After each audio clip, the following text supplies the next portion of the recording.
खेतिहर ऐसे हैं जो अपनी जान तो दे सकते हैं लेकिन मर्यादा की वजह से मजदूरी नहीं कर सकते, फावड़ा नहीं चला सकते। तो ये जिनके घर में नौकरी और व्यवसाय नहीं है उन किसानों को बहुत दिक्कत है। जो बड़े खेतिहर हैं, इज्जतदार अपने को मानते हैं, अब तो गरीबी कहते हैं, धन जब नहीं हुआ तो धर्म भी सुरक्षित रखना बड़ा कठिन होता है। विभागों के हाल बहुत अटपट हैं, बुरे हैं। हर योजनाएं अच्छी हैं, बजट खूब आता है, लेकिन पात्र व्यक्ति तक पहुंचने में दिक्कत है। उसकी जड़ है भ्रष्टाचार। इसको रोक सकते हम। बुंदेलखंड 7 जनपद हैं और ये मेरा अपना विश्वास है कि इतने तो अधिकारी प्रदेश में अच्छे होंगे ही, ईमानदार की यहाँ पोस्ट किए जा सकते हैं। यहाँ की समस्या देख के तो अच्छे अधिकारियों की पोस्टिंग हो जाए तो निश्चित तौर पे अच्छी योजनाएं हैं सरकार की, बजट खूब है, बस धरातल तक पात्र व्यक्ति तक पहुंचने की जरूरत है, पहुंचाने। वृद्धा विधवा विकलांग पेंशनर आए दिन गांव में जब जाते हैं तो बुजुर्ग महिलाएं या पुरुष डंडा लेके खड़े हो जाते हैं, गाली बकते हैं, विधायक बना दिया, हमारी पेंशन रुक गई। तो किसी को 3 महीने मिले, किसी को 4 महीने, इसके बाद रुक जाती है। इस पे भी, और वो बुजुर्ग आदमी जो कहीं कमाने भी नहीं जा सकता, उसकी मजबूरी वही 300-400 में उसकी रोजी रोटी चलती है। हैंड पाइप तो बहुत जरूरी है, हम लोग सदन में खूब मांगते हैं, मुख्यमंत्री जी से भी बार बार अनुरोध करते हैं। अच्छे ही मुख्यमंत्री जी, मुझे कहने में कोई संकोच नहीं है। जी जी नहीं, मैं राजनीति नहीं करूँ, मुझे बोलने दीजिए, नहीं तो विवाद खड़ा हो जाएगा। हैंड पाइप, मैं बस इतने कहूंगा कि हैंड पाइप जो है बजट विधायक, हैंड पाइप का बजट आना बहुत अनिवार्य है। नए हैंड पाइप जो है सीधे सीधे लोग गांव के कहते हैं कि क्या फायदा हुआ तुमको विधायक बनवाने से, एक हैंड पाइपों नहीं लगवा सकते। मतलब शर्म आती है जब विधायक जी कोई कहता है। कितनी खराब स्थिति है इस क्षेत्र की, और जाने में डर लगता है। गांव के अंदर इतनी समस्याएं हैं, और जब बुजुर्ग महिलाएं डंडा लेके खड़ी हो जाती हैं गाली देते हुए कि वो मेरी पेंशन रुक गई है, तुम बड़े विधायक बने घूमते हो, तमाम उल्टा सीधा बोलती।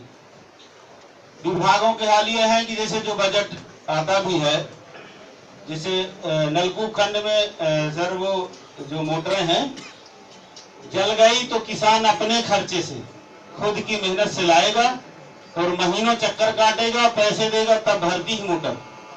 और जो भर के जाती है 3 दिन से ज्यादा चलने की गारंटी नहीं होती है, कट सकता है, किसी की बुराई नहीं ना इंटेंशनली, और सभी जनप्रतिनिधि इस बात को जानते। ट्रांसफार्मर जल जाता है अगर, तो किसान अपने ट्रैक्टर से लाद के लाता है, भूखे मर रहा है किसान, मजबूरी है। और बिल, अगर कोई किसान प्राइवेट नलकूप वाला अगर ट्रांसफार्मर उसका जल गया तो बिना बिल जमा किए यहाँ ट्रांसफार्मर नहीं मिलता, हमारे कहने के बावजूद भी नहीं मिलता, चाहे सर पटक। लेखपालों के भी हाल ठीक नहीं है, लेखपाल इतने ढीठ हैं। एक दिन एक गौरी, कहना तो नहीं चाहिए लेकिन कहूंगा, नहीं बात कैसे आएगी। फैलानी तहसील में गौरी कला गांव है, वहाँ कुम्हरिया डेरा एक पुरवा है। मुझे किसानों ने फोन किया, लेखपाल ठीक से नहीं कर रहा, मैं खुद तहसील पहुंचा, कह के आया, उसके बाद चला आया कि ठीक से चेके बांटिए जो जैसे पात्र हैं। करते क्या है लेखपाल, सब लेखपाल बेईमान नहीं है, लेकिन ज्यादातर बेईमान है, कहने में संकोच नहीं। जिससे पैसे पा गए 1000-2000 उसको अच्छी चेक दे देते हैं 18,000 वाली, पात्र हो या ना हो, और जिससे कम पैसे पाए उसको कम वाली दे दिया। और फिर चाहे जितना लड़े, एक लेखपाल ने तो सीधे कहा, उन लोगों ने कहा कि विधायक जी आए थे शिकायत कर गए हैं, तो हम विधायक जी शिकायत करेंगे। तो कहा विधायक का होता है, लेखपाल थोड़ा से लगाता भी है, ये बैठा था, एक तो गांव का ही दलाल पाले था, वही चेकें बना रहा था। तो उन्होंने कहा विधायक जी से शिकायत करेंगे, तो कहा विधायक जी से नहीं, और ऊपर कहीं जो है नाम नहीं लेना चाहिए, ये होगा कि मैं भड़काने के लिए कह रहा हूँ। उसने और बड़े, हमसे भी बड़े हैसियत वाले किसी व्यक्ति को चैलेंज किया कि वहां चले जाओ। तो मैंने एसडीएम से कहा कि भाई ये लेखपाल आपका इस तरह कह रहा है, चैलेंज कर रहा है।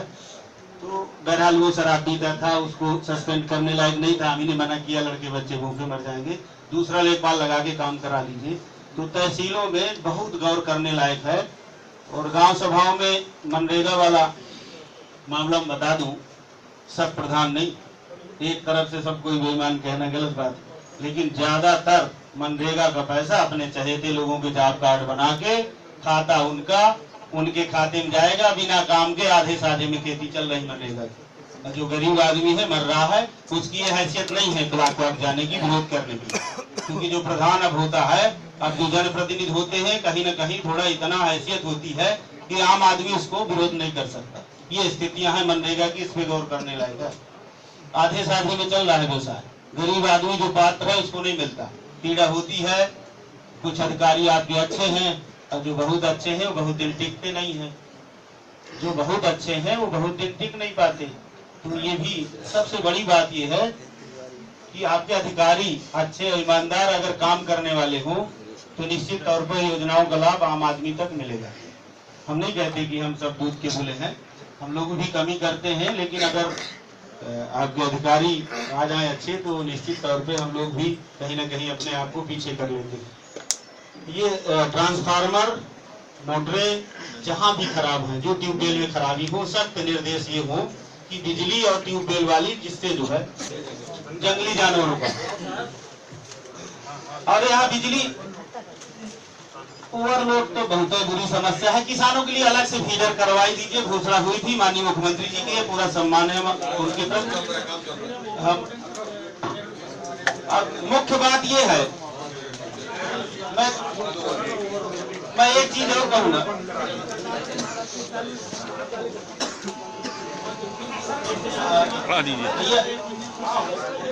मुख्य चीज ये है कि किसान, लास्ट में एक बात कह के मैं अपनी बात समाप्त कर लूंगा, मैं ज्यादा समय ले गया, क्षमा चाहूंगा। मुख्य बात यह है, किसान एक बार कर्ज माफ हुआ था सरकार की, केंद्र में कांग्रेस की, मैं कोई पक्ष वो नहीं कर रहा उसका, एक बार फिर से कर्ज माफी की जरूरत है। मैं जानता हूँ उत्तर प्रदेश सरकार की बस का नहीं है, न इतना बजट होता है, तो केंद्र को एक प्रस्ताव जाना चाहिए आपकी तरफ से कि एक बार बुंदेलखंड के 7 जनपदों के किसानों का एक बार कर्ज माफ करने के बाद फिर सीधे मना करने की अब कभी नहीं होगी, क्योंकि एक बार माफ हुआ था, किसानों ने इस उम्मीद से कर्जा ले लिया, सूखा बराबर पड़ रहा, भर नहीं पा रहे, और जब जमीन नीलाम की बात आती है तो निश्चित तौर पर फांसी पे लटकना पसंद करता है, जमीन अपनी जाने नहीं देना चाहता। और कई ऐसे जांच करा लीजिए, यहाँ सैकड़ों आत्महत्याएं इसी बात पे हो चुकी है। कर्ज 2 तरह में लेता है, या तो गंभीर बीमारी या बिटिया की शादी पे, और जब भर नहीं पाता तो निश्चित तौर पे उसके अलावा, मरने के अलावा कोई चारा नहीं दिखता। बैंकों को बस एक बात और, बैंकों वाले हाल सुन लीजिए, बैंकों को ये है कि हम नेशनलाइज हैं, उत्तर प्रदेश सरकार के अंडर में हम नहीं आते, और ये गरीब किसानों से क्रेडिट कार्ड बनाने में पैसा लेना अपना धर्म मानते हैं बैंकों वाले, इनका धर्म बन गया है, और कहने के बावजूद भी नहीं सुनते। एक मसले में तो जिलाधिकारी महोदय ने ठीक से मदद की थी, तो बड़े मुश्किल में 4 महीने में हट पाए थे। एक मैनेजर जो महाभ्रष्ट था, उन्हें सीधे चैलेंज था उसका, और उनके अधिकारी भी कह रहे थे कि नहीं हटाएंगे, और 3 सदस्यीय कमेटी की जांच रिपोर्ट होने के बावजूद भी 4 महीने नहीं हट पाया था मैनेजर। मैं जैसा अनुमति हो बड़े भाई है, हम मुख्यमंत्री जी का पूरा जो बुंदेलखंड के लिए समाजवादी पेंशन 100% कर दी गई, धन्यवाद 100% समाजवादी पेंशन।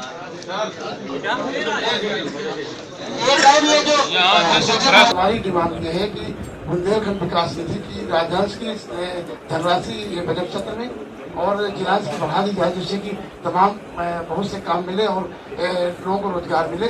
और मनरेगा की धनराशि बिल्कुल बंद है, जैसे काम नहीं चालू हो पा रहा, कई मजदूरों का पिछला पैसा भी नहीं मिल पा रहा है, तो मजदूरों को पैसा मिल जाए, पिछला मिल जाए। और चूंकि नए प्रधान आ गए,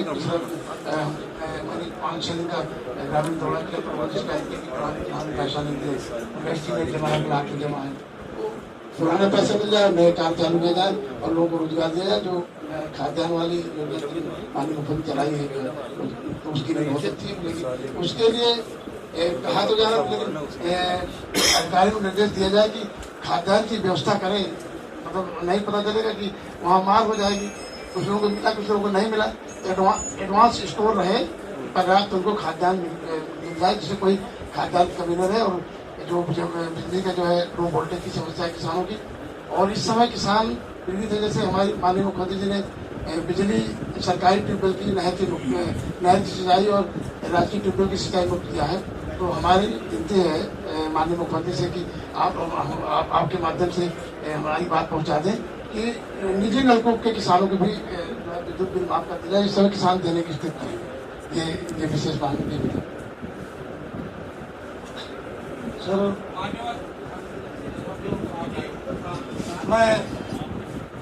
मैं विधायक चित्रकूट हमारे यहाँ सबसे ज़्यादा समस्या पीने के पानी की इस समय सूखे की स्थिति है, तो नए हैंडपम्प दिए जाए और रिगोर की संख्या बढ़ाई जाए। इसलिए क्योंकि रिगोर जल स्तर नीचे जा रहा है और विभाग में जाए कहते पाइप नहीं है, तो पाइप भी जो है दिए जाए। और अन्न प्रथा की स्थिति है, तो अन्न प्रथा के लिए चारा की व्यवस्था और मंडियों में अन्न पशुओं को जो है रखा जाए। और तीसरी समस्या है बिजली लो वोल्टेज की। तो 24 घंटा तो बिजली है, मगर लो वोल्टेज की बहुत बड़ी समस्या है, तो इसको भी लो वोल्टेज को सुधरवाने का काम किया।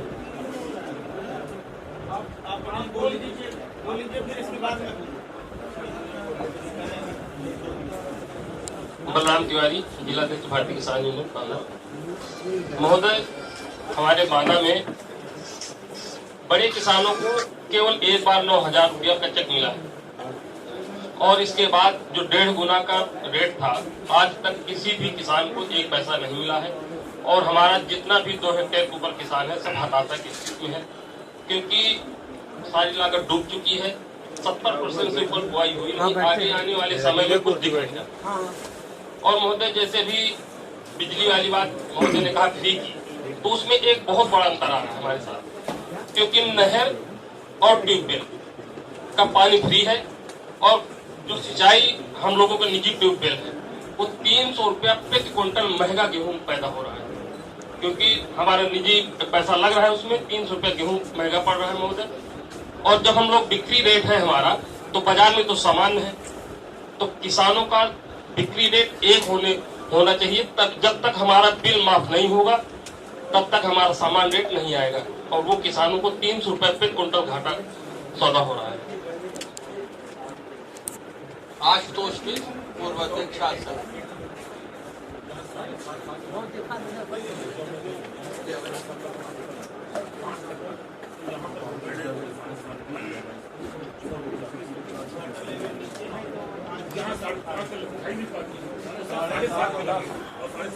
मान्यवर, ग्रामीण अंचल के छात्र यहाँ शिक्षा अध्ययन करते हैं। पहले भी सूखा की जब स्थिति जनपद में आई है, तो सभी शिक्षण संस्थाओं में सरकार की ओर से उनका शुल्क मुक्त कर दिया गया है। तो मैं आपसे निवेदन करता हूँ कि सभी शिक्षण संस्थाओं में के शुल्क मुक्त कर दिए जाए छात्र जिनको फीस लग रही है।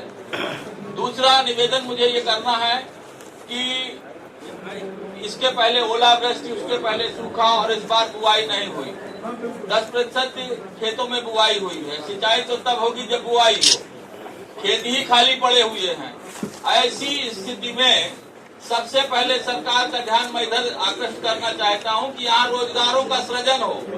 इस साल बुआई नहीं हुई, अगले साल बुआई होगी, 17 के बाद 18 में फसल आएगी। इस बीच में जब पैसा नहीं होगा किसान के पास, तब वो क्या करेगा?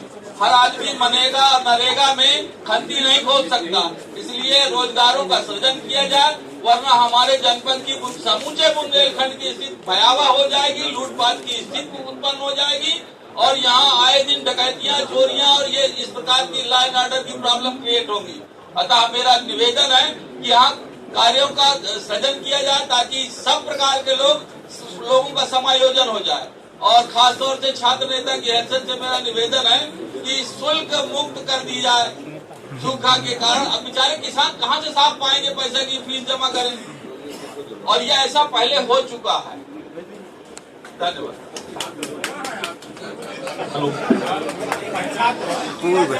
हेलो सर, मेरा नाम शरद यादव, जिला सचिव समाजवादी पार्टी बांदा।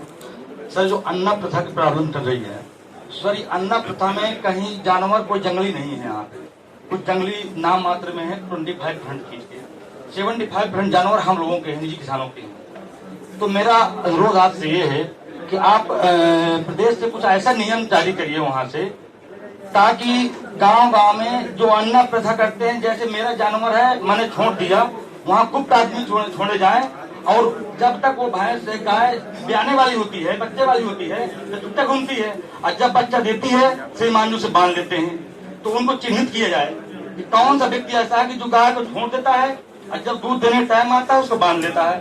सर, ऐसा सिस्टम बनाए तो बन सकता नहीं, बाकी सर कुछ कोई मतलब नहीं है इसका। जो धन्यवाद सर। समझे तो बड़ा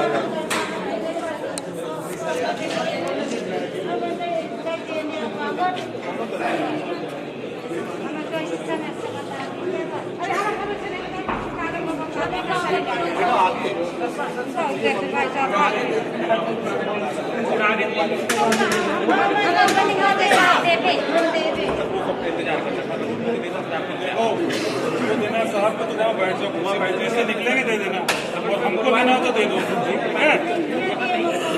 वहाँ बैठ जाओ, कुर्सी पे बैठ जाओ, कुर्सी बैठो।